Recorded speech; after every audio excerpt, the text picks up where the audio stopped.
कौन आज्ञा संकेत ना आसुची कौनसी भयंकर विपद?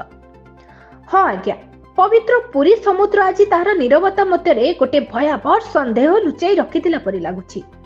आज पुरी बेलाभूमि रे देखिया मिली जीवत शंख, जहाँ देखिबा पई हजार हजार पर्यटक भिड़ जमिछि। एक पटे जीवत शंख को देखि पर्यटक माने खुशी होतिला बेले अन्य पटे असाधारण दृश्य लोक मानक मन में भय और अस्थिरता सृष्टि करिछि। साधारणतः शांति और सौंदर्यर प्रतीक भाव परिचित पुरी समुद्र आज अनेक प्रश्न छाड़ी जाउछि। केही कहउछन्ति या प्राकृतिक आगामी विपद पई देई जाइतिबा आगमना सूचना, तो पुणी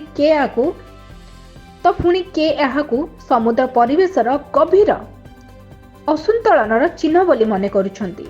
कारण जहा हेउना काहेकि पुरी समुद्र आज लोक मानक मन में भय, आश्चर्य और चिंतार तरंग सृष्टि कर देइछि। यह केवल गोटे घटना नुहे आज्ञा, बरं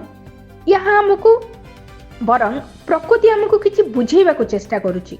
अन्यपटे अनेक लोक यहाकू प्राकृतिक चेतावनी बोली मने करुछन्ति, जेमिति प्रकृति निजे मुह खोली कहूछि सतर्क हुआ। यह केवल दुर्लभ घटना नुहे, बरं आसुथिबा कोनोसी बड़ विपदर सूचना। यह केवल गोटे घटना नुहे, या होई पारे आगामी दिनर भयंकर संकेत।